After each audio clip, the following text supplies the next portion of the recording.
রাজশাহী মানেই শান্তির নগরী, রাজশাহী মানেই শিক্ষার নগরী। তবে এই ইট পাথরের শহরে কে কার দিকে দেখে বলেন? ব্যস্ত হয়ে শহরে কিছু মানুষ থেকে যায় অবহেলায়। শান্তির নগরীর এই সৌন্দর্য তাদের কাছে মূল্যহীন, কারণ তাদের পেটে নেই খাবার। আর পেটে খাবার না থাকলে পৃথিবীর কোনো সৌন্দর্যই আপনাকে সুন্দর লাগবে না।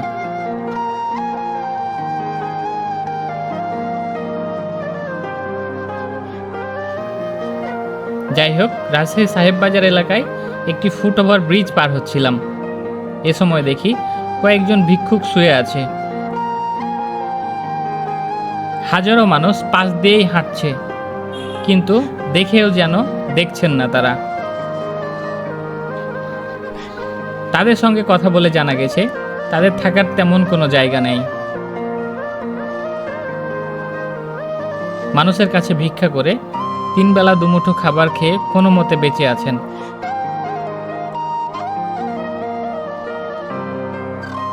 কখনো রেল লাইনে তো কখনো ফুটওভার ব্রিজে, এভাবেই দিনরাত পার হয়ে যায় তাদের। বিভিন্ন রেলওয়ে স্টেশনে গেলেই দেখি এভাবে শুয়ে আছেন শত শত মানুষ। আর অন্যদিকে আমরা ব্যস্ত রয়েছি উন্নয়ন নিয়ে। এই উন্নয়ন তাদের প্রয়োজন নাই, তাদের প্রয়োজন দুমুঠো খাবার। কি হবে এই উন্নয়ন দিয়ে? যদি দেশের মানুষ শান্তিতে ঘুমাতেই না পারে,